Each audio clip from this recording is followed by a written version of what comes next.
Imagine a tragic scene. A person bedridden for 2 years. Their body refuses to obey.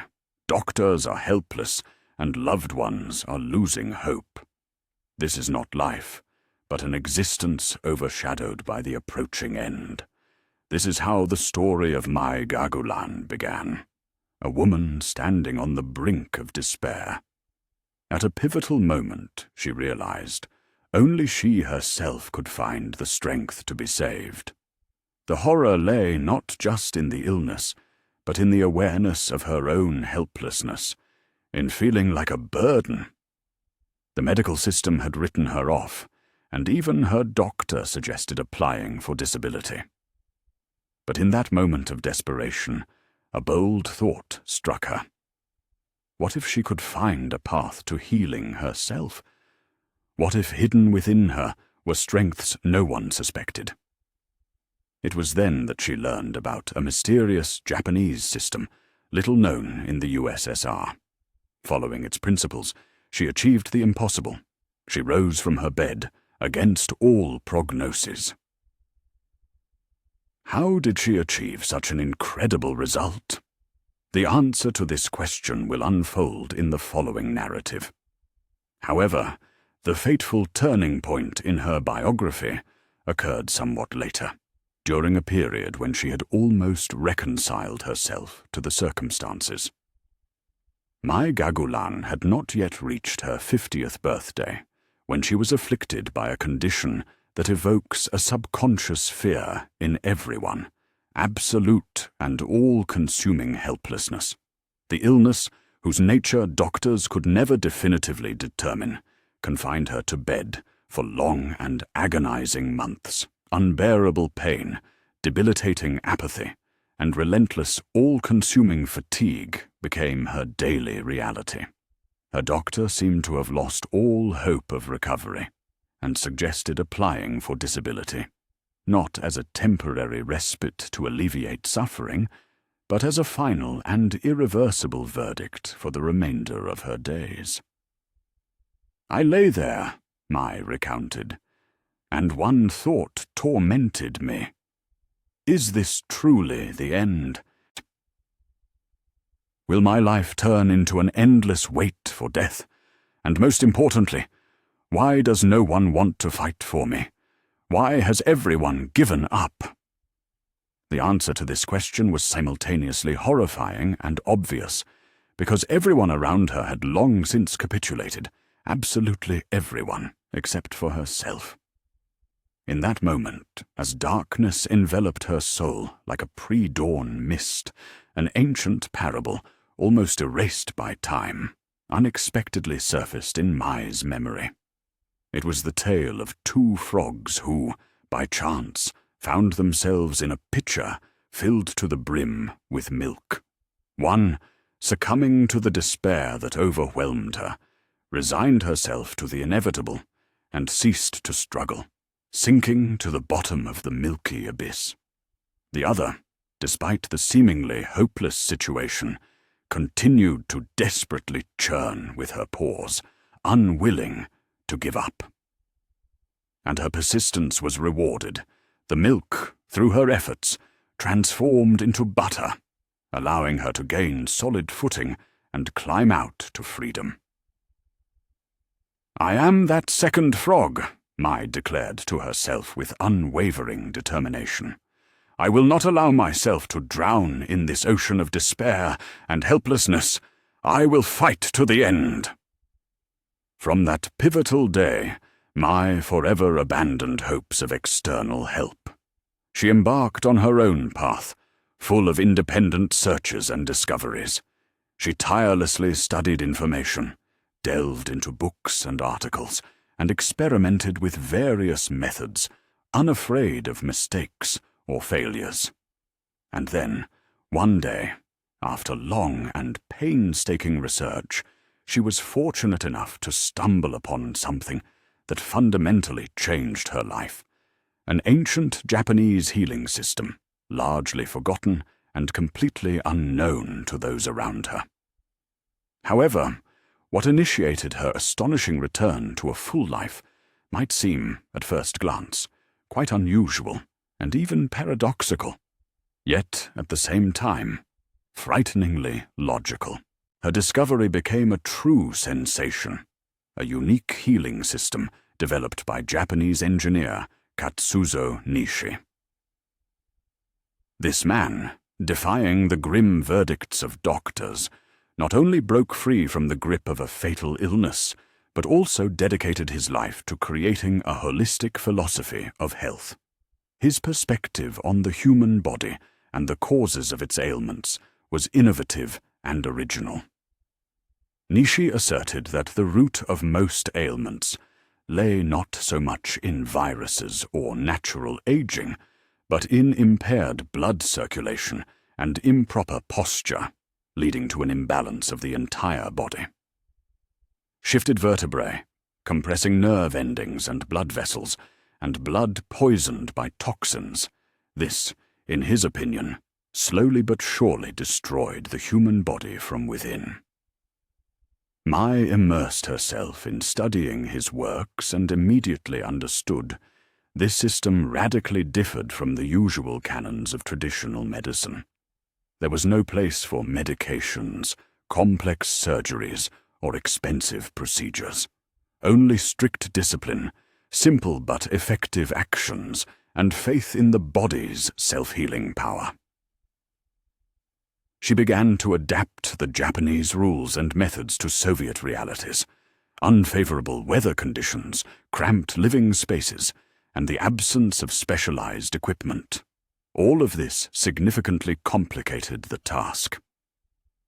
Critics did not hide their irony regarding her undertaking.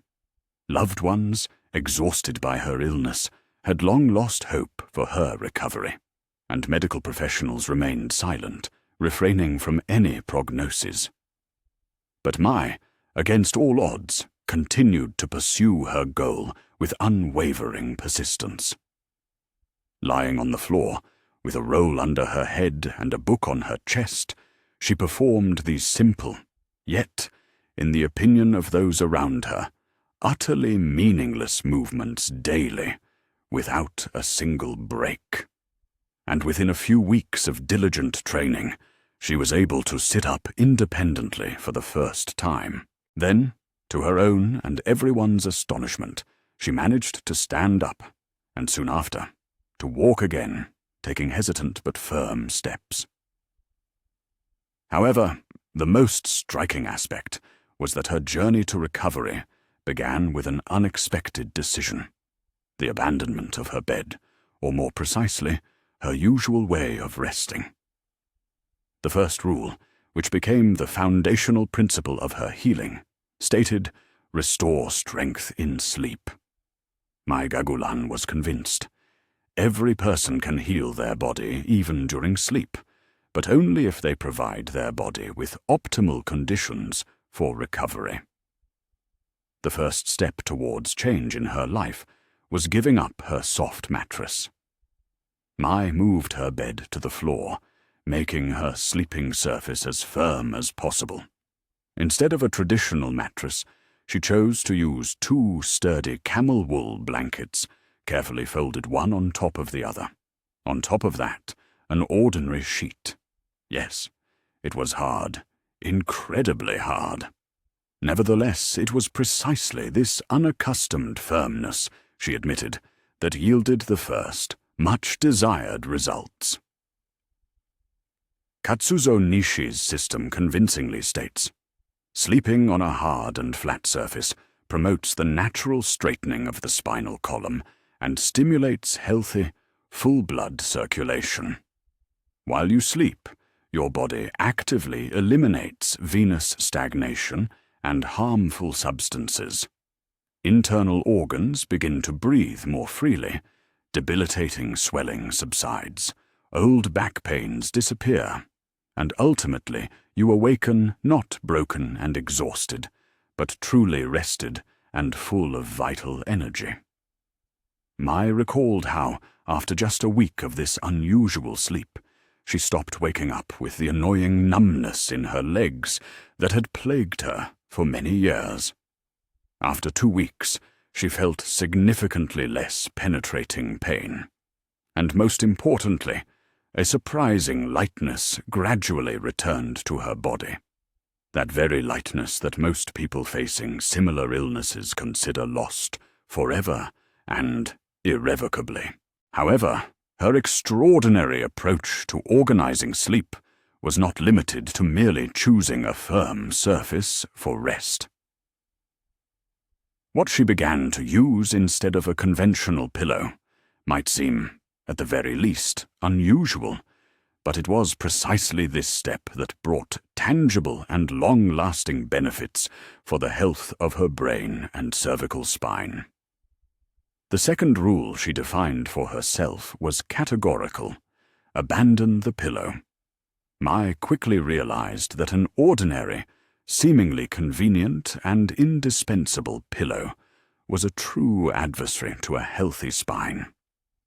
Soft and bulky, creating an illusion of comfort, it nonetheless subtly displaced cervical vertebrae, compressed important blood vessels, and seriously disrupted the normal flow of blood to the brain. Every evening I went to bed, not even suspecting that I was personally inflicting irreparable damage upon myself, she recalled with regret. Instead of a traditional pillow, Maya created a hard, anatomically correct roll for herself.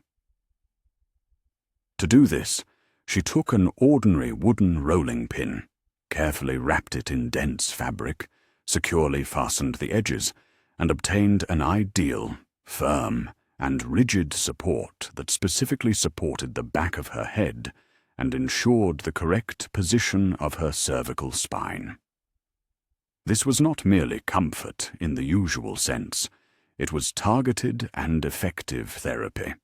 Her neck gradually straightened, blood circulation noticeably improved, and even the debilitating headaches, from which she had suffered for many years, began to occur less frequently, and eventually almost completely disappeared.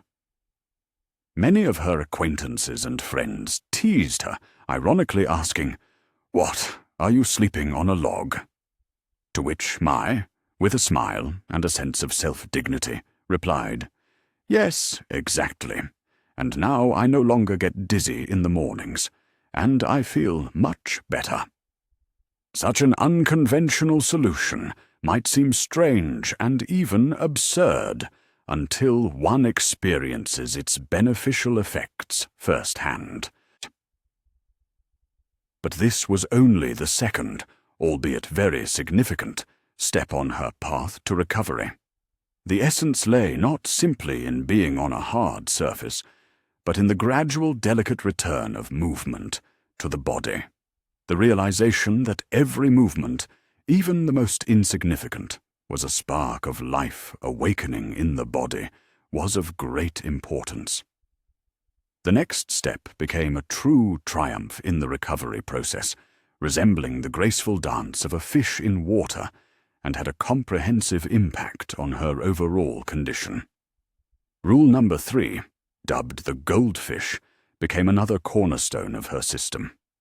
By performing this exercise, I felt my body as if reborn, filled with new energy and vital force, Maya shared with enthusiasm. The name goldfish arose from the fluid movements, reminiscent of the light, elegant swaying of a fish in clear water. Like the previous ones, this exercise was performed lying on a hard, perfectly flat surface. Hands were to be clasped behind the neck, legs extended. The task was to rhythmically swing the feet right and left, creating a sensation of gentle waves passing through the entire body. This seemingly simple movement initiated a healing vibration throughout the entire spine. This unique vibration promoted the active removal of accumulated toxins, gentle release of pinched nerves, and improved blood and lymph circulation. Maya began each day with this exercise, doing without pills, expensive massages, or doctor visits. After just 2 weeks of regular practice, Mai was surprised to note the disappearance of the agonizing heaviness in her lower back, which had troubled her for a long time. Furthermore, as if by magic, breathing became easier, as if her lungs had expanded. My body was mine again. I regained control over it, she wrote with relief in her diary. However, despite the successes achieved, debilitating pain in her lower limbs, persistent swelling, and severe thrombophlebitis continued to plague her life. To definitively overcome deep circulatory disturbances, she had to master yet another exercise. At first glance, the movement seemed quite strange, even whimsical, but it was precisely this that became the salvation for her blood vessels, returning lost lightness and freedom to her legs. The fourth rule stated, elimination of thrombophlebitis and return to full motor activity. My legs felt immeasurably heavy, as if filled with molten metal. My veins pulsed with unbearable pain, and the swelling never subsided for a moment. I could barely stand for a few minutes, feeling my life force abandoning me. Mai shared bitterly. Doctors, as is often the case, simply threw up their hands helplessly, offering no effective solutions, but she continued to stubbornly search for a way out, and, ultimately, found it in a surprisingly simple, almost childlike exercise. To perform it, one needed to lie on their back on a hard, flat surface, placing the familiar roll under the neck, then raise the arms and legs vertically upwards, forming a right angle with the body, and begin to lightly, without the slightest tension, shake them. Not sharply, avoiding excessive effort, but gently, smoothly, as if bouncing invisible, imaginary balls.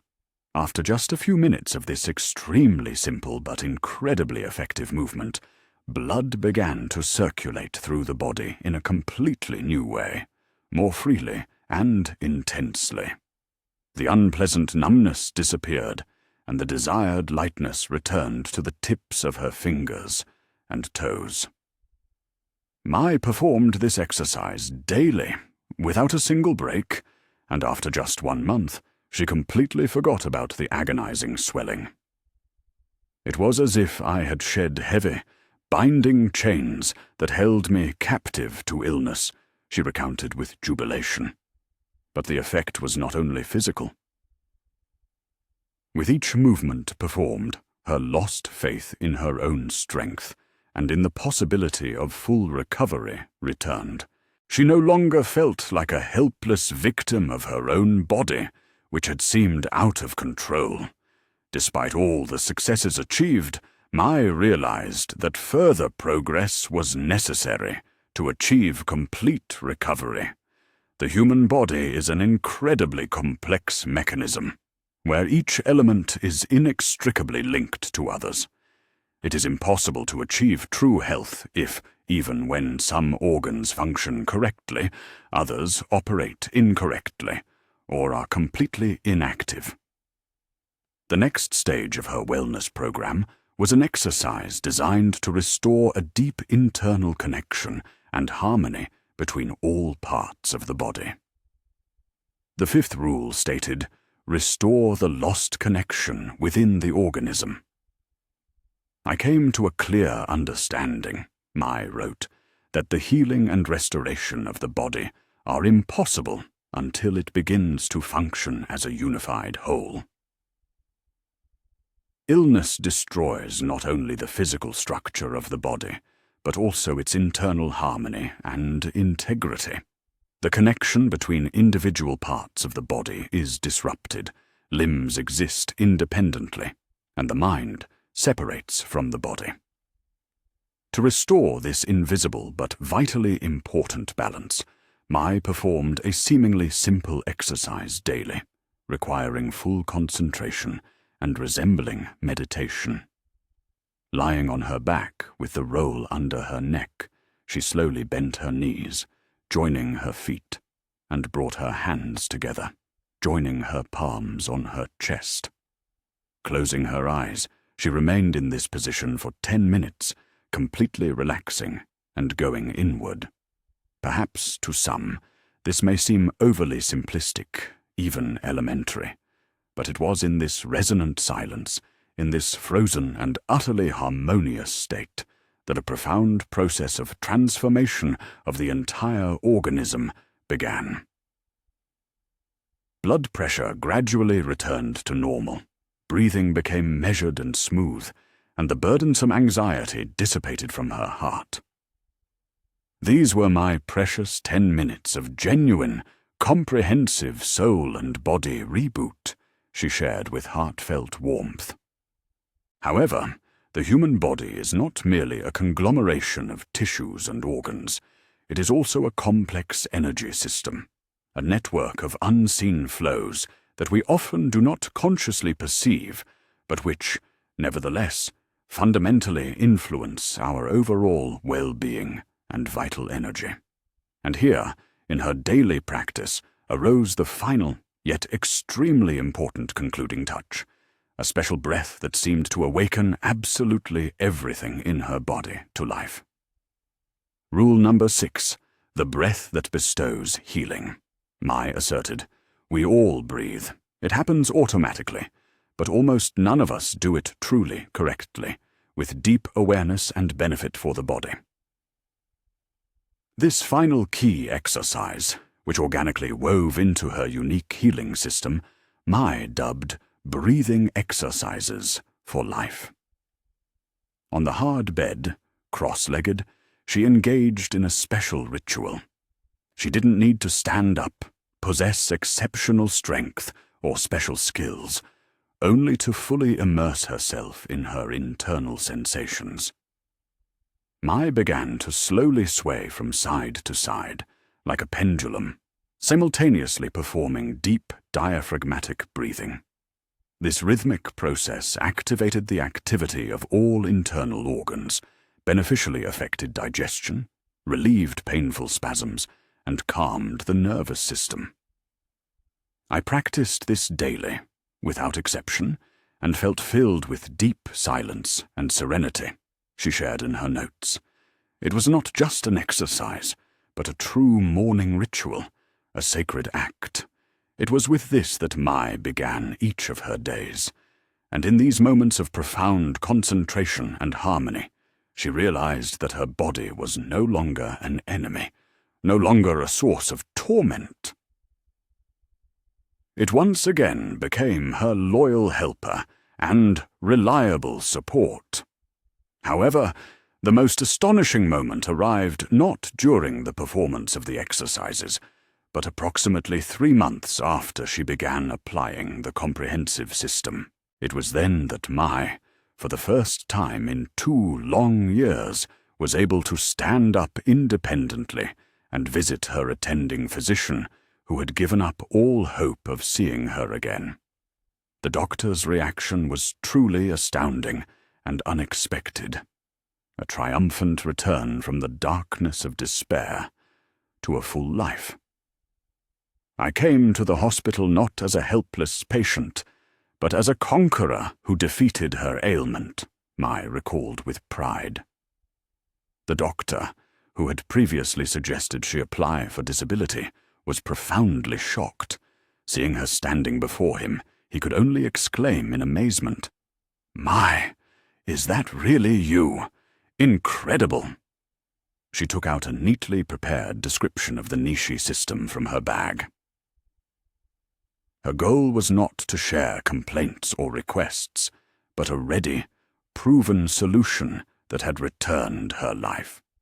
She sincerely hoped that others facing similar challenges could find healing, and that the doctor would share this valuable information with patients, but in response, she met only cold indifference. "You're not the first person to bring me such miracle recipes," he cut her off. "This happens daily." And without even a glance, he simply put the sheet in a pile of useless papers. In the oppressive silence, without a single word of appreciation or a spark of curiosity. Mai felt the full bitterness of disappointment. But it was in that moment that an epiphany came to her. She realized that to truly help those in the depths of despair, she had to act independently, without waiting for the mercy of official medicine, which neglected alternative approaches. Mai enthusiastically took on the role of a mentor, organizing numerous classes for all who wished, creating her own books, sharing invaluable experience, and her example of incredible healing, inspiring those around her. I am not just theory. I am living proof. I was able to return to a full life, and you can too, she declared with unwavering confidence to everyone willing to listen. However, the final lesson proved to be the deepest and most significant, for everything Mai had learned during her years of battling the ailment boiled down to a simple, yet unfortunately often ignored principle. Maya Gogulan unequivocally proved by her example, even when official medicine delivers a final verdict, declaring a person hopeless, they retain the most important thing, an inexhaustible strength dormant within. She did not believe in mythical miracles.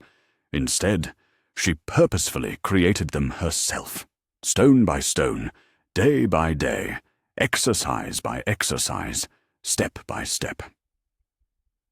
And her body, which had so recently seemed utterly lost, began to respond astonishingly to her persistence, while many, finding themselves in a similar predicament, prefer to remain in a passive waiting position, hoping for miraculous help from doctors or pharmaceutical drugs. Mai chose a completely different path, the path of seeking internal reserves and possibilities. She managed to find salvation, relying solely on her own strength, without the use of expensive medications, exhausting visits to doctors' offices, or complex surgical interventions. Her success was made possible by incredible determination, unwavering self-belief, and the unique Japanese healing system. This system not only fundamentally transformed her own life, but also, quite possibly, can have a similar effect on other people. If we regularly, with admirable consistency, take care of oral hygiene by cleaning our teeth, then why not make it a rule to heal ourselves daily, showing care for our own body? She asserted with conviction. According to her, everything necessary for this is already within each person. One only needs to take the most responsible and important step, to start acting.